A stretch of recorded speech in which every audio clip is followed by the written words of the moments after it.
significa o nome de Jesus ser usado com a autoridade que pertence a ele para, por exemplo, a expulsão de um demônio.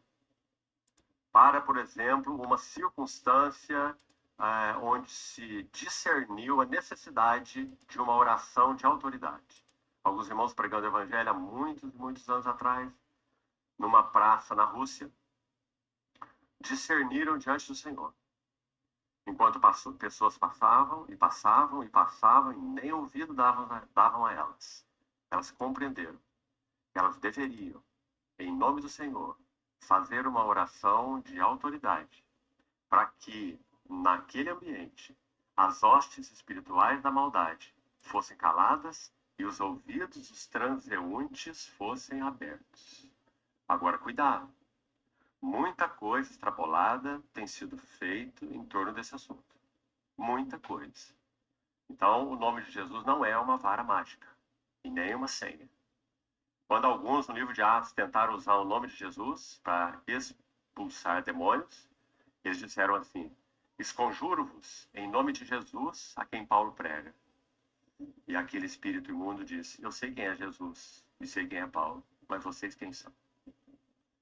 E diz que ele partiu para cima deles e eles saíram com suas roupas rasgadas e foram humilhados. Porque o nome de Jesus não é uma vara mágica. Ele só pode ser usado por Tomem muito autoridade por cuidado com aqueles isso. que realmente habitam à sombra das suas asas. Então, Qual que é o problema das pessoas ficarem falando de Deus, de Cristo, do Espírito Santo, e não realmente ser uma pessoa que tem espírito vivificado? O inimigo pode fazer isso que ele acabou de dizer, tá? Porque a pessoa fala, mas ela não tem a proteção espiritual. Isso é perigoso para ela. é um dos aspectos da oração. A oração também pode significar, frequentemente significa, suplicar. Súplica, petição. Pedir e dar-se-vos-á. Buscai e achareis. Oração, súplica, petição. Oração também significa intercessão. Quão importante é a intercessão uns pelos outros, pelos assuntos do Senhor, não é? A oração também tem o seu aspecto corporativo. Quanto é importante aprendermos a orar como igreja. Não é nos reunirmos no mesmo lugar e cada um fazer a sua oração juntos.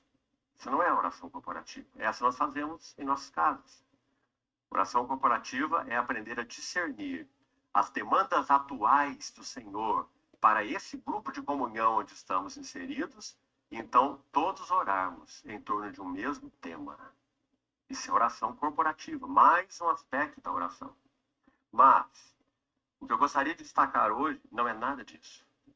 Mas, na verdade, é o fundamento de todos eles, ou de todos esses aspectos da oração, que é exatamente a vida de oração. Como sendo uma vida relacional e ininterrupta de relação com Deus. Uma vida ininterrupta de relação com Deus. Uma vida de oração. Então vamos seguir alguns passos aqui juntos.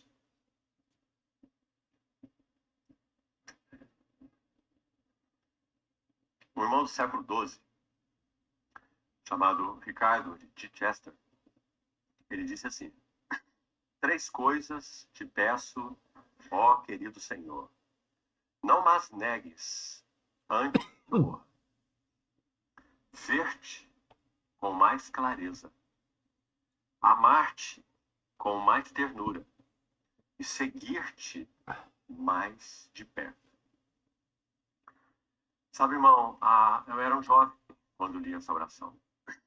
E ela ficou impregnada em meu coração. Vou repetir. 3 coisas te peço, ó querido Senhor. Não mas negues antes que eu morra. Ver-te com mais clareza. Amar-te com mais ternura. E seguir-te mais de perto. Isso é vida de oração. Oração como companheirismo e amizade. Então, a oração é isso. É pedir coisas para que você dê glória a Ele. Então, pedir para eu me aproximar de Deus, pedir para eu ouvir melhor a voz de Deus, pedir a Deus para que eu obedeça cada vez mais e melhor. Eu já não estou pedindo nada para mim, eu estou pedindo coisas para eu dar alegria a Ele. É diferente. Com Deus. É o fundamento de todas as outras orações que nós colocamos aqui. Como você vai suplicar para alguém que você mal se relaciona? Como você vai interceder por algo ou por alguém diante de uma pessoa que você mal conhece, porque pouco se relaciona? Como você irá orar de modo a exercer a autoridade de alguém que você pouco conhece? Então, meus irmãos, solitude e quietude, ouça com atenção, fornecem um ambiente para que a vida de oração seja praticada. Ou uma vida de relação ininterrupta com Deus. E precisamos entender o que isso significa. Porque também há problemas aí, há distorção aí. Alguns acham, por exemplo, que a mente racional, o intelecto, tem que estar ligado a Deus 24 horas por dia. Isso é simplesmente impossível para qualquer ser humano. Então, o que significa uma relação ininterrupta? Vamos pedir ao Senhor que nos ajude à medida que caminhamos por esse assunto, para nós compreendermos. Primeiro, ainda lançando alguns fundamentos, como que nós definiríamos essa vida de oração, além do que já falamos? Uma relação ininterrupta com o Senhor. Penso que poderíamos defini-la assim. Uma vida de oração é uma vida de atenção amorosa a Cristo. Por que atenção amorosa? Atenção amorosa. Tem gente que diz que ama o outro, mas não tem o outro na mente e nem recebe uma ligação do outro, nem liga para o outro e diz que ama. Como que eu vou ter uma atenção amorosa com Deus que é 24 horas, se com meu filho, com o cônjuge, com o sócio, com o parceiro de alguma forma, eu não estou com ele na minha mente para então servi-lo?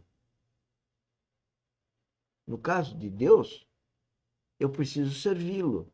Então eu tenho que estar com a mente em Cristo, em Deus, para ver o que ele quer que eu faça para servir o outro. Agora, se no plano horizontal eu não estou com a mente no outro, para ver como que eu posso servi-lo, como eu posso atendê-lo, como eu posso fazer com que ele tenha uma crença no que ele não tem ainda, como um novo nascimento, ou se ele tiver, como ele pode participar aqui da academia, para nós juntos nos desenvolvermos em Cristo, cada um que se vigie. Porque nosso coração tem sido por ele cativado. Sim, nós lidamos com coisas, nós criamos filhos, nós temos trabalho, nós temos responsabilidades, mas nada disso cativa o nosso coração. Porque o nosso coração já está cativado Presta por um único atenção. alvo. Único Ou você está cativado por Cristo, ou você está cativado por essas coisas do mundo. Quem te cativa a Cristo é o Espírito Santo. Aí depois você vai cuidar dos filhos, do cônjuge, do sócio, dos amigos, das outras pessoas, de acordo com a orientação do Espírito Santo. objetivo. Aliás, todas essas coisas sofrem, coisas e pessoas sofrem, no bom sentido, o benefício dessa relação. Como nós já falamos aqui mais de uma vez. Pais, vocês querem que seus filhos amem o Senhor? Então vivam de tal modo que eles vejam o gozo do Senhor na face de vocês. O Senhor é seu prazer e não sua obrigação. O Senhor não é alguém trancado numa sala como essa e visitado 2 vezes por semana. Então, isso é vida de oração. Uma vida de atenção amorosa a Cristo. E, consequentemente, uma união cada vez mais forte com Ele. Agora, escute novamente o texto que acabamos de ler de João 15, particularmente o versículo 4. Permanecei em mim. Você vê que aí não está envolvido questão de tempo, não é?